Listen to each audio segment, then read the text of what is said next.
good morning, Luzon, Visayas, Mindanao, mga ka-farmers, maing buntag, grabe na gayud sa mga OFW dira, no?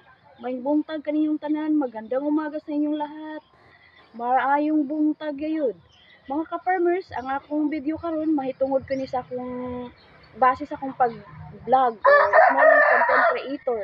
Sa akong experience mga ka-farmers, beginners magikuan kaya nainganyo lagi ko mga ka-farmers, kaya naman ko'y amiga nga, kana bitang kuan nakasweldo na bitaw siya, tapos giinganyo ko niya nga uy nani legit ni siya, makasweldo ka, makasahod ka dinhi sa pag-vlog nimo, bahala unsa la imong content is kuan kanang common bitaw ni mga ginabuhat mo to. Nag-try ko anong September, naka-focus gid ko upload every day kay sa pag-vlog day or sa pag kuan day mga ka-farmers, kung mosulod ka anang pag-vlog dili lalim kay maghunahuna ka pa unsa imong i-content.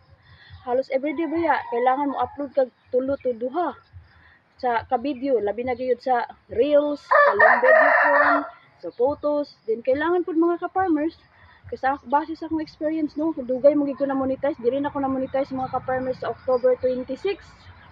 So mo to kay gikan ko sa September 20 nagsugod ang akong video mga ka-farmers, wa ko magdahom nga na violation nga 5 ka buok kay kani di ang pag-upload nimo.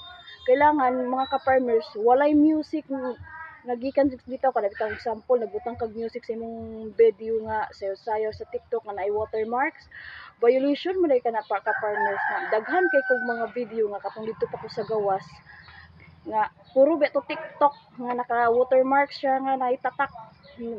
Then usa pa sad kana di sad ang kuan mabutang na siya copyright kay wala pa man ko nasindan sa notification, bawal gid na sa Meta nga magbutang tag music sa atong pag-upload sa video mga ka-farmers. Then kana pong pag-edit day ka-farmers, kailangan din sa CapCut nga i-listen to nimong tumoy bitaw sa kana bitang pinaka-last nga video nimo, di ba na magmutatak man ang ilang CapCut. So kailangan i-delete na po na nimo, i-edit nimo mga ka-farmers. So naghinlo sa ko sa akong mga account mga ka-farmers kay natingala mo ko nga dugay kay ko na monetize, sus daghan man kay ko violation mga ka-farmers. Na-delete gid na ko tanan ang akong mga video sa unang panahon sa dito ko sa gawas.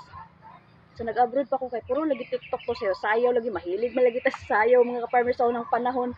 Karon naman tanay nagundang na ingon naman niya tong lawas sa baboy. Naman nang karon mga ka-farmers, ako lang kining ma-share sa inyo basin di makuhaan ninyo og idea nga unsaon pagsugod. Legit gid siya ka-farmers nga naay sahod basta kay sipag lang gid og tiyaga nga mag-upload ka sa imong video everyday.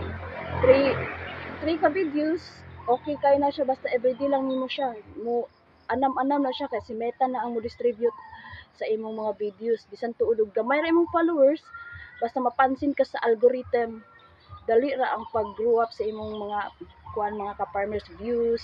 Kay ilang gibasihan na dili man ang imong kuan mga ka-farmers followers kundi dito sa views, pilay nag-comments and pilay nag-likes. Kay matingala ka naman ako gani ka-farmers, ang ako bitang mga followers only 400 lang, naghanam-anam kini og kataas until nga na-open ang akong tools nga star gyud, nag-start gyud ko sa tools nga star. And then na mga weekly challenge lang dahil mga ka-farmers nga di mga kailangan nimo i-complete. So second din mga ka-farmers, muna din to nahuman ako mga weekly challenge sa level 3 until nga nanay mga top rising creator.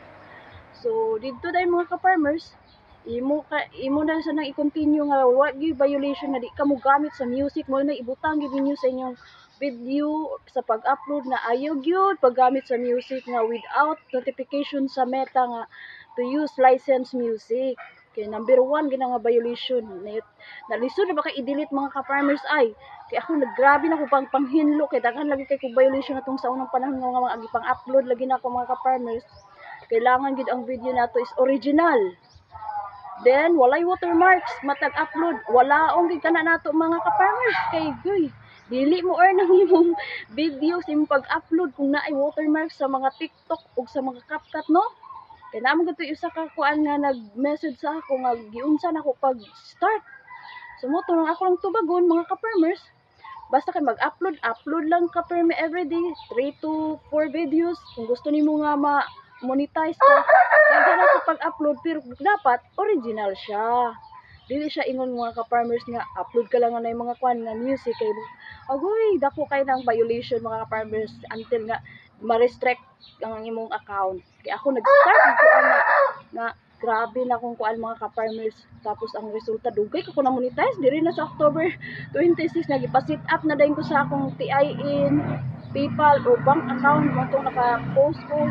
Hindi na sa ko na on hold na po mga ka-farmers. Kailangan ako ang akong bank account mo active. So balikan na sa nako karon nga adlaw mo ato ko sa bangko. Wala kina akong kulang. Buto na on hold sa November 10 pa hinuon akong small salary charot. At least nakatilaw na ko sa akong paghago, sa akong pag-vlog, bisan tudog. Kana bitang mga ka-farmers pabaga ra gid sa dagway. I-try ko lang pud kung mo nang nasugdan ko naman ipadayon ko lang. So maayong buntag ug daghang salamat kaniyong tanan. God bless us all. Ug salamat sa inyong pagsuporta kanako mga ka-farmers.